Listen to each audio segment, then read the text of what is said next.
Assalamualaikum warahmatullahi wabarakatuh. Waalaikumsalam warahmatullahi wabarakatuh.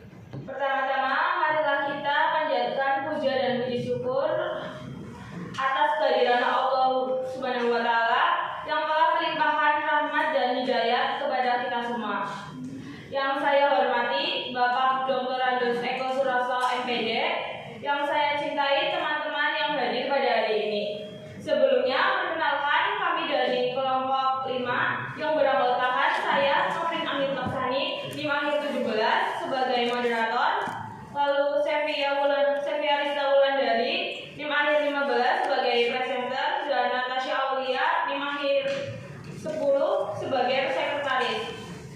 Untuk susunan kegiatan diskusi, mulai dari 1. Pembukaan, 2. Penyajian materi, 3. Sesi tanya jawab, dan terakhir penutup. Acara pertama adalah pembukaan. Marilah kita buka dengan lafal basmalah. Selanjutnya penyajian materi oleh presenter kepada Mbak Sevia. Kami persilakan.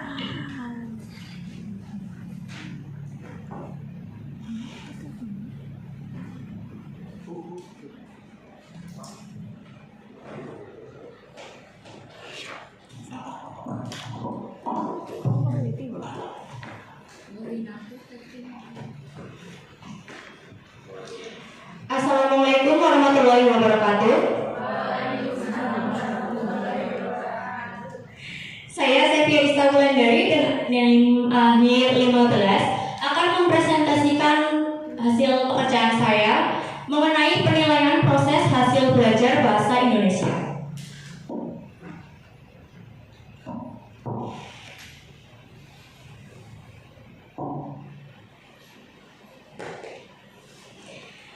Yang pertama yaitu pengertian penilaian proses dan hasil belajar. Yang A, Sujarna 2005 mengatakan bahwa penilaian hasil belajar adalah proses pemberian nilai terhadap hasil belajar yang dicapai siswa dengan kriteria tertentu. Kemudian yang B, Peters dan Ford tahun 2016 halaman 119 mengatakan bahwa penilaian proses pembelajaran digunakan untuk mengukur keberhasilan guru dalam kegiatan pembelajaran, perbaikan pembelajaran dengan pembaharuan pengetahuan guru, materi pembelajaran, dan teknologi adanya desain kolaboratif. Kemudian yang C, Rusian tahun 1993 halaman 210 mengatakan bahwa istilah penilaian proses belajar berasal dari bahasa Inggris yaitu assessment, yaitu tindakan atau proses untuk menentukan nilai sesuatu, atau dapat diartikan sebagai tindakan atau proses untuk menentukan nilai segala sesuatu yang ada hubungannya dengan pendidikan. Jadi penilaian proses dan hasil belajar yaitu suatu kegiatan yang dilakukan untuk menilai dan mengukur hasil belajar dari peserta didik dengan mengumpulkan data berdasarkan aktivitas dan kegiatan peserta didik yang dapat dilihat dari keaktifan dan juga keterampilan peserta didik pada suatu kegiatan, sehingga akhirnya dapat diberikan nilai yang sesuai dengan apa yang telah dilakukan atau dikerjakan dan berdasarkan kriteria tertentu. Kemudian selanjutnya yaitu pengertian penilaian, asesmen, evaluasi, dan pengukuran. Yang pertama yaitu penilaian. A. Mahrens dan Lehman tahun 1973 halaman 6 mengatakan bahwa penilaian merupakan proses dalam memperoleh dan memberikan informasi yang berguna sebagai alternatif pengambilan keputusan. B. Arifin tahun 2013 halaman 4 mengatakan bahwa penilaian adalah suatu proses atau kegiatan yang sistematis dan berkesinambungan untuk mengumpulkan informasi tentang proses dan hasil belajar siswa dalam rangka untuk membuat keputusan berdasarkan kriteria dan pertimbangan tertentu. Kemudian yang C, Lynch tahun 1996 mengemukakan bahwa penilaian adalah usaha yang sistematis untuk mengumpulkan informasi dan untuk membuat pertimbangan dan keputusan. Jadi kesimpulannya adalah penilaian adalah proses untuk mengumpulkan informasi dan untuk membuat pertimbangan dan keputusan dengan memperhatikan keseluruhan kegiatan agar dapat memberikan nilai yang sesuai dengan hasil belajar untuk menentukan keberhasilan hasil belajar dan proses penilaian. Contohnya yaitu seorang guru memberikan penilaian terhadap hasil karangan puisi yang ditulis oleh peserta didiknya ketika tugas membuat puisi di dalam kelas dengan mempertimbangkan keterampilan dan pengetahuan peserta didik pada saat proses pengerjaan dilakukan. Yang kedua yaitu evaluasi. A. Miller tahun 2008 halaman 2 mengatakan bahwa evaluasi adalah penilaian kualitatif yang menggunakan hasil pengukuran dari tes dan informasi penilaian untuk menentukan nilai. B. Toha tahun 1990 mengatakan bahwa evaluasi merupakan kegiatan yang terencana untuk mengetahui keadaan objek dengan menggunakan instrumen dan hasilnya dibandingkan dengan tolak ukur untuk memperoleh kesimpulan. Kemudian yang C. Menurut Purwanto tahun 2013 halaman 3 mengatakan bahwa evaluasi adalah suatu proses merencanakan, memperoleh dan menyediakan informasi yang sangat diperlukan untuk membuat alternatif keputusan. Jadi kesimpulannya, evaluasi yaitu proses sistematis atau berkelanjutan mengenai pemerolehan kualitas suatu hal ataupun hasil belajar untuk kemudian dapat dicari titik atau letak permasalahannya sehingga dapat diperbaiki dan dijadikan perbandingan sejauh mana keberhasilan kegiatan tersebut telah tercapai. Contohnya, ketika peserta didik mengerjakan remedial pada saat ia gagal dalam ulangan, sehingga akan nampak bagaimana perbandingan antara nilai remedial dan ulangan yang didapatkannya untuk kemudian dievaluasi dan dicari titik perbedaan dan permasalahannya, sehingga nantinya dapat diperbaiki. Yang ketiga yaitu assessment. A. Suryanto tahun 2010 halaman 1-7 memberikan pengertian bahwa assessment merupakan kegiatan untuk mengumpulkan informasi hasil belajar peserta didik dan mengolah informasi tersebut untuk menilai hasil belajar dan perkembangan belajar peserta didik. Yang B.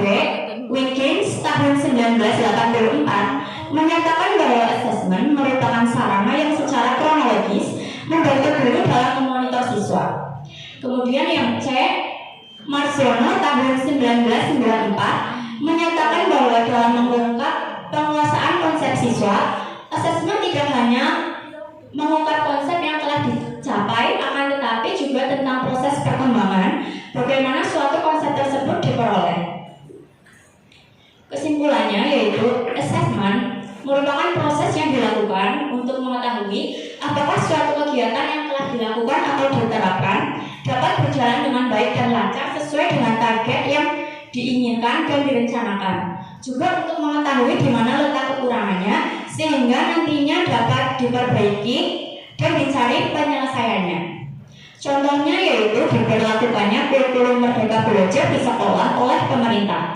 Dengan adanya assessment sehingga dapat diketahui apakah penetapan kurikulum tersebut sudah sesuai dengan kebutuhan para peserta didik atau perlu adanya perbaikan agar dapat mencapai target yang diinginkan.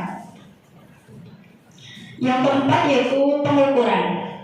A. Endang Purwati tahun 2009 halaman 1-5 mengatakan bahwa melakukan pengukuran yaitu mengukur atau memberi angka terhadap proses pembelajaran ataupun pekerjaan peserta didik sebagai hasil belajar yang merupakan cerminan tingkat penguasaan terhadap materi yang dipersyaratkan. Kemudian yang B. Ale dan Yen tahun 1979 menyatakan bahwa pengukuran adalah penetapan angka bagi individu dengan cara sistematis yang mencerminkan sifat atau karakteristik dari individu tersebut. Yang C.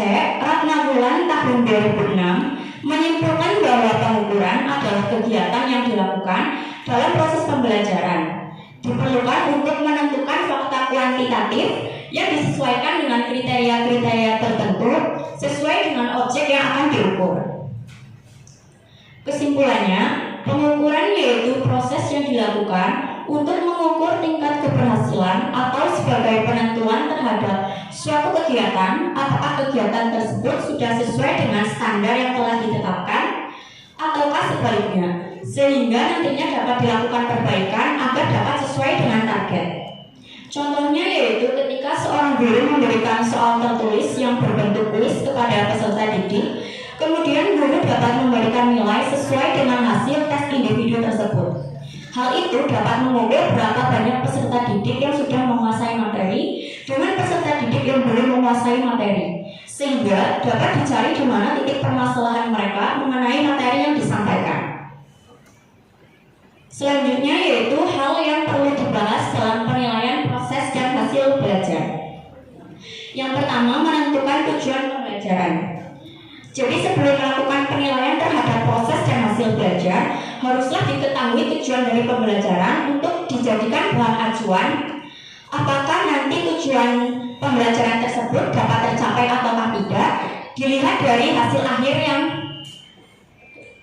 peserta didik miliki. Yang kedua, menentukan teknik penilaian. Dalam melakukan penilaian nantinya, maka harus menentukan teknik penilaian yang atau cara yang digunakan untuk pengambilan nilai.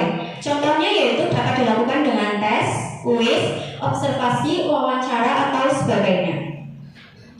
Yang ketiga yaitu pelaksanaan proses penilaian.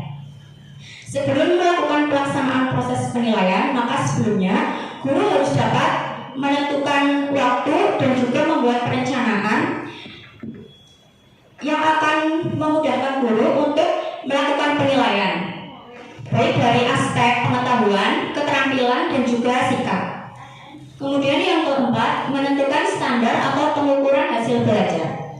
Dengan menentukan standar atau pengukuran, maka guru akan dapat mengetahui tingkat keberhasilannya dalam mengajar. Apakah peserta didiknya sudah berhasil dalam memahami setiap materi yang telah disampaikan, ataukah justru peserta didiknya masih membutuhkan bimbingan atau perhatian lebih.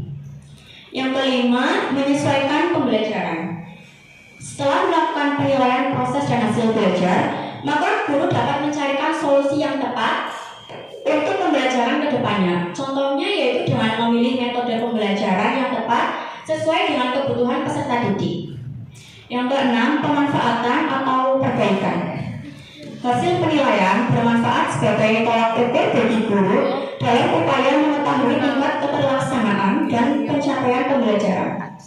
Untuk perbaikan, maka guru dapat mengadakan remedial bagi peserta didik yang masih berada di bawah standar dan juga memberikan pengayaan sebagai pemanfaatan untuk para peserta didik yang telah mencapai standar. Berikutnya adalah contoh penilaian proses dan hasil belajar. Contohnya yaitu nama satuan pendidikan SMP Negeri 1 Ayah, tahun pelajaran 2022-2023, kelas 9 semester genap, mata pelajaran Bahasa Indonesia, materi cerita inspiratif, waktu 2 kali 35 menit.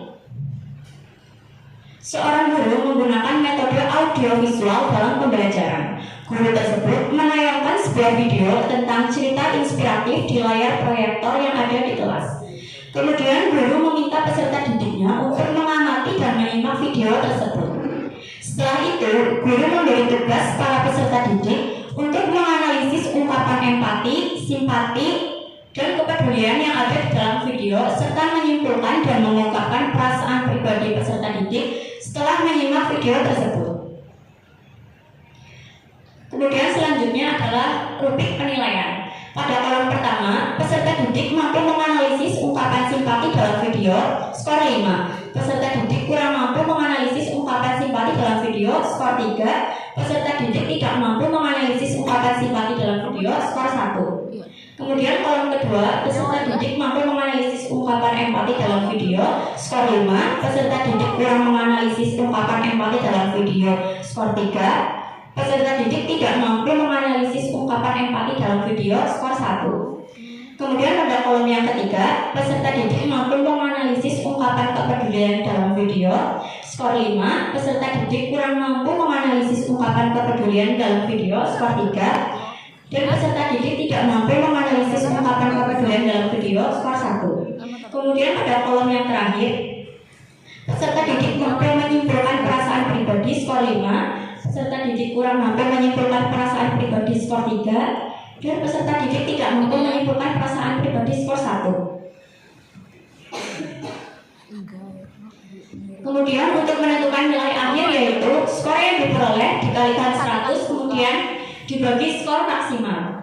Rencana tindak lanjut hasil penilaian yaitu yang pertama remedial. Peserta didik yang belum mencapai ketuntasan belajar dapat mengerjakan tugas mengidentifikasi isi ungkapan simpati, kepedulian, empati, dan atau perasaan pribadi dari teks cerita inspirasi yang diambil dari buku. Yang kedua, pengayaan. Peserta didik yang sudah mencapai ketuntasan belajar dapat membandingkan dua teks cerita inspiratif berdasarkan struktur dan aspek kebahasaan secara mandiri. Sekian presentasi yang dapat saya sampaikan, kurang lebihnya mohon maaf. Selanjutnya saya kembalikan pada moderator. Selanjutnya, sesi tanya jawab. Silakan yang akan bertanya sebutkan nama dan NIM. Kontrak pondoknya, bisa kami bisa saja. Yuk, kalau susah ini nggak bisa.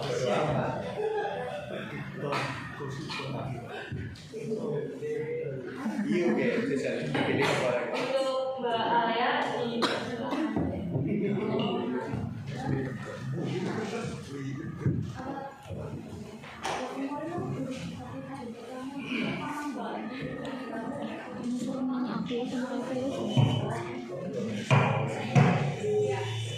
Saya Hanifah Alia Cendekia, dekat 2/10/4/011.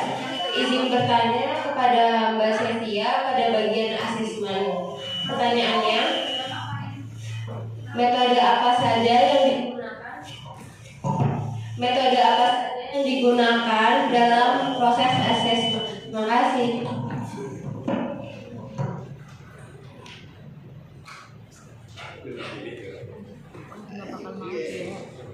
pertanyaan yang kedua dari Mbak Dia.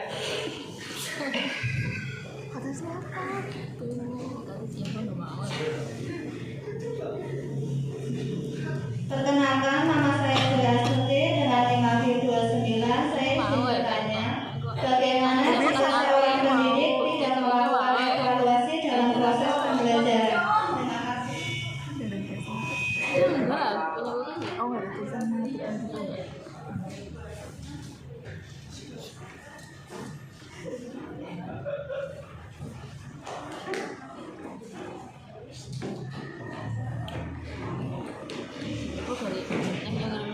Baik, terima kasih atas pertanyaannya.